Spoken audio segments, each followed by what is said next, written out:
Hello, this is Aaron from AaronOnAutos.com, and today we're going to do our shaky cam interior walkthrough in a Mitsubishi Outlander PHEV. So this is the plug-in hybrid Outlander from Mitsubishi. It's a two-row SUV. As far as I know, you cannot get the three rows, the three-row version in the plug-in.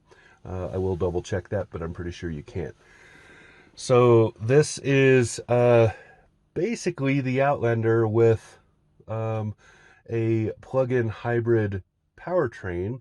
So you get about 25 miles. It's I think 23 or 24, but you get roughly 25 miles of electric range.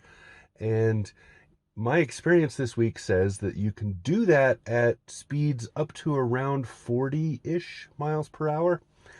Before the engine needs to kick in. So you can do really well as far as distance and speed. So driving around town, you can do that all electric all you want. In fact, I had days where that's what I did. The kids got in the car, we had to go somewhere, and I drove there and drove back, and it was, maybe a 14-mile trip, I think the one was, and engine didn't run one time. So that's the advantage of a vehicle like this, and that's why you get it. It has a plug. The plug is situated on the opposite side from the fuel filler. So the fuel filler is on the driver's side on the left. The plug for the electric charging is on the right side, on the rear, and that's it. You just plug it in from a household outlet. Takes around maybe 12 hours to fully charge. And then, of course, there are faster options with a home charging unit or a charger on the go somewhere. So that's to get started. Now, this is mostly about the interior. The interior here is is very close to what the regular Mitsubishi Outlander is like. With a handful of changes because it is the plug-in. One of those being the shifter, another being the way the dashboard or the instrument cluster looks. So let's just get started looking at the interior here. So starting over here, you can see here's the windows, mirrors, and so on. Door locks are right here. This is the lock for those windows. All the windows in this are automatic. And then up here, you can see the side mirrors fold in, and then you select one and you move it.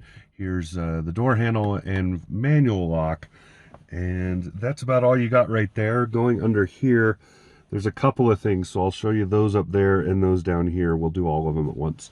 Traction controls right here. This is the driver information screen. It's pretty basic. There's not a lot to show. I'll show you a couple of those screens when we get to the instrument cluster. Down here is your crash avoidance on and off, lane departure warning on and off, and the rear hatch. And then over here, this opens the fuel port, which is for the actual gasoline filling. The opposite side where the plug is, you could just push that with your hand and it pops open. So there you go. Down there you can see dead pedal, and there is the hood release right there. Looking at the steering wheel, so over here is basically infotainment. This is the volume control, so what that shows you is going on right there is what this is doing. Here's your cameras. Here's the source for that infotainment, so you can go between, say, Sirius XM and your Bluetooth or something. This goes back and forth on the tracks and or stations. Down here you have voice control. Pretty good in this car. Could be better. Could be way worse. I've seen a lot worse. This is okay. Here's your phone. So you can see you pick up and you hang up right here. You can also use this very quickly if you don't have a phone connected to go to the do you want to connect a device screens. Over here, this is the cruise control. Pretty basic. Turn it on right here. Set and reset up and down right here. So I said those backwards. You set going down, reset going up, right? And then speed up and down with that. Cancel it right here. This is the distance for adaptive cruise. So you just use this to set that distance gap. That's it. Back here you have a paddle shifter, and then you can see that on this right side it says off as well. So if you hold it down, it won't shift gears, it'll turn off the manual control. You get manual control either by using the stick, I'll show you that, but usually you're going to do it just by starting to use these, and then it gets the idea that's what you want. Over here, washer wipers, you twist this for the rear. Here's the speed, you can see that. It's always on auto when you turn it on, so on auto there, and then you can see that, okay? And then you go up and down for those. Over on this one, you have signal turns up and down, and then lighting. So you can see it's the headlights are on auto. Over here, you control the, what is it called? I want to say marker lights. That's totally not right. Fog lamps. That's what I'm looking for right here. And then we look at the instrument cluster. Now, instead of a tachometer, you have this. So this is the first of the big changes from a regular Outlander, just gas only. So you can see the charging state, eco state, and power. So in a nutshell, this means you're charging the battery. So you're probably slowing down, going down a hill. You're pushing the brakes, but not shoving them, that sort of thing.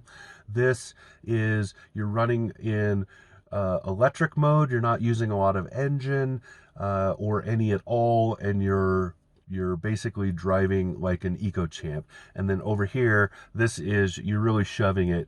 Maybe you're trying to go up a hill, maybe you're getting on the freeway, something like that. This is showing that. So the more power you're using, the more. Over on this side, you can see there's a speedometer, Canuck miles per hour in the middle, and that's it for that. And then down here, this basically never changes. Over here is your battery state. I forgot to plug this in last night, so it did not get recharged. I might have time to do it before they come get it. Over here is fuel. You can see I've used almost none. I think the engine ran when I went and did my freeway run to do that, to get that mileage. And it ran a little bit when I went over 20 odd miles in a drive. Other than that, it hasn't run at all. So out of the entire runtime for this week's drive, and I put roughly, 120 miles, I think, on this, over this week's drive in that time period. I think the engine ran, just off the top of my head, I'm going to guess 20 to 25% of the time. That's it. So pretty impressive. Lots of good fuel economy in this thing too. Now up here, this is the driver information screen. So you can see I'm in normal driving mode. I'll show you how to change that in a minute. But first, let's look at these screens. So pushing that button that was over there, right here, down there, you can see what changes. Here's the eco driving mode. Here is the all-wheel control if you turn it on and off. Here is how your maintenance. Here's some settings. Now you can control the rest of what's on the settings using the, there you go. So you hold down that button. Now I remember what I do. Okay, so you hold down this button, and now you can use the, if I can get the right sequence. So now you can use that button to page through, right, and change these things. You hold it down if you want to change whatever it is you're looking at. So you can see all the little things that are in here to change. This, by far, is the most comprehensive of all the things on here. There you go. Now, here's trip. So that was my, what did I use that for? I used it, I don't remember what I used this trip for. I think it was the highway loop, and then I just left it running after that because I didn't need it again. But anyway, and then here you can see this is the default screen if you haven't changed it. So here's your battery state, and then here's battery plus fuel. So this is, you got about, I have about 4 miles of battery left, and then I have 296 miles between the battery and fuel in the vehicle.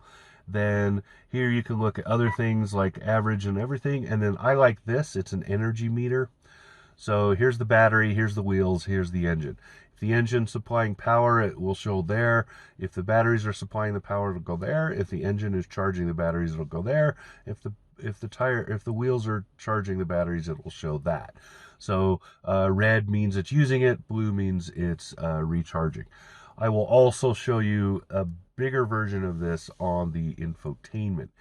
Now, the other thing I wanted to show you is those drive modes. You can see those up there. I'll show you how to change that in a minute. So you go through the four-wheel drive, right? Twin motor four-wheel drive lock, and back to normal. Then I also have an EV mode. This forces electric driving unless you go outside of the parameters for electric driving. So pretty neat. And that's about all there is to show you on the instruments. Pretty simple instrument cluster. Over here's an old school style dimmer, and there's your push button start up underneath like that. Now here is infotainment. Let me go to the home screen.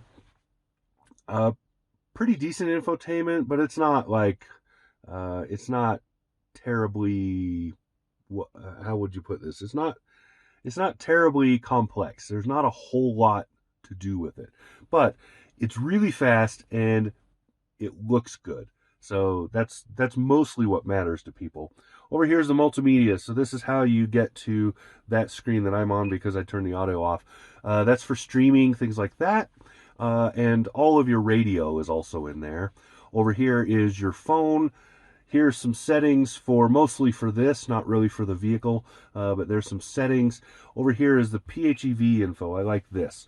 So these are different types of different pieces of information, similar to what was over there, but with more detail.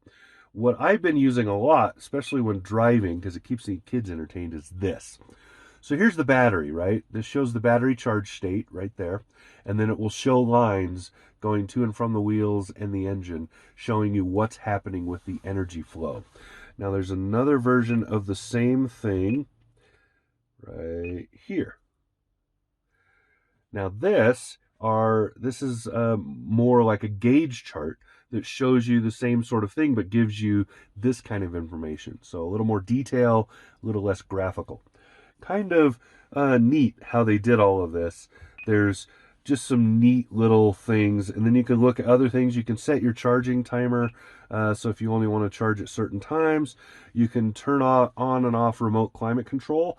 That uses your app. You can use an app to control the car. Also, the key fob has a charge timer button on it. You can use it to override charging. So you can just push that button and it overrides the timer settings in this. So say you pull in to a public charger, like ChargePoint or something, and you plug in the car, and then the car isn't charging because the car's like, it's not after 7 p.m., pal, right? Because that's your default setting when you plug in at home. You can hit the button on the remote, or you can go in and do it here, but you can hit the button on the remote, overrides that. There you go. Now, you can see what the buttons are. These basically are fast buttons to go to what's on this screen. So you have a settings, a phone, a media, and a home. And then over here, you can do volume control. This, you can turn just the volume off if you just touch it, or you can hold it, turns the whole thing off. Right here is the climate. I'm not going to bother turning it on because it's really straightforward and simple. This is the auto. You set the temperatures, right? It's dual zone. Over here is the mode, so you change where it's blowing or what you're doing if you want a manual. Here is the front defrost, rear defrost, fan control, sync the two, or undo that and leave them separate. Turn everything off using that. Recirc is right there. Duke's light's right there. So there's really simple climate in this. Now, going down here, you can see there's a 12-volt plug there. This is to turn on and off, so this toggles the rear hatch being electronic versus manual right here. Here's where your key rests. So if your key fob somehow stops working, battery dies, something like that, you can shove the key fob in there. The RFID will read it, and it works just fine. You also use this to reset the codes on it. Over here is underneath this. Here's some USB, steering wheel heat, blind spot management, 1500 watt AC. There is a plug in the back. Over here is eco mode. Now you can see the bougie cover. Undo the bougie cover. There you go. Now the eco mode is a holdover from the regular. I have to go back to this. Eco mode's a holdover from the regular gas version. In this, it's basically doing the same thing. It just dampens responses and saves some fuel by doing so. So it takes a little more effort to get going, takes a little more effort to speed up. It tries to run the gears as often as possible to maximize fuel efficiency, etc. It's redundant in this because this car already drives like that most of the time anyway, even though it is the GT model. That's what they call it. So here's another change, shifter. So you can see the shifter is a lot different than what's in the regular Outlander. Down here are some buttons and then a map showing you what the shifter does.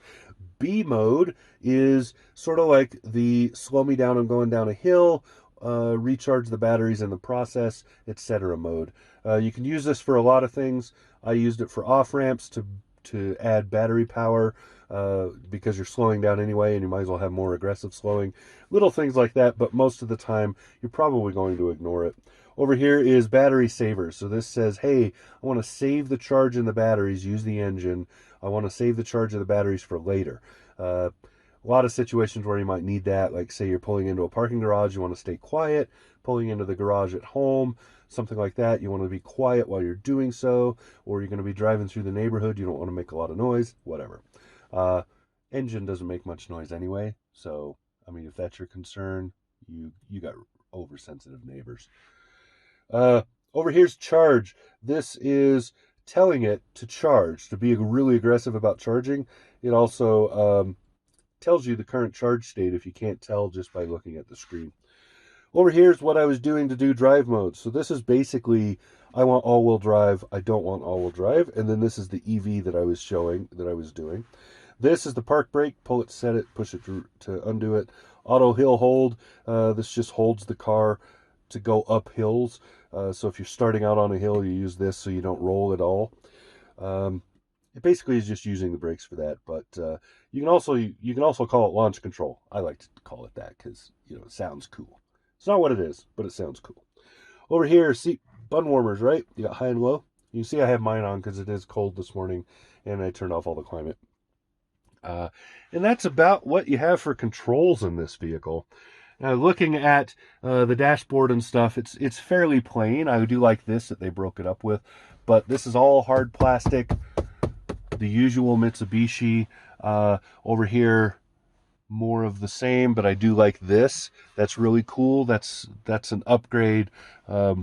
This is for the upper package. So you can see this. It's really good. I really do like the seats. The seats are well done. This has the rubber flooring. Rubber flooring is highly recommended, especially if you have kids. Here is the back. So you can see you can get 3 across okay. If they're kids, grown-ups, little tighter for grown-ups, but great outboard seats. And then a good sized cargo area. We got a lot of stuff back there. And plenty of leg room and headroom back there. So nicely done for that. This has the sunroof and a couple of other things on the package. It also has the Mitsubishi, you can see the Mitsubishi power sound system. So nicely done for this. I will do a full review right after this. So there will, shortly after you see this video, you'll see a full review of this where I'll talk just for 5 or 6 minutes and give more impressions on this vehicle, especially the exterior look and other things that you don't tend to see in these interior walkthroughs. So that's what we got. That's the 2020 Mitsubishi Outlander plug-in hybrid option. That's what I got. This has been Aaron, AaronOnAutos.com. Talk to you again soon. Subscribe.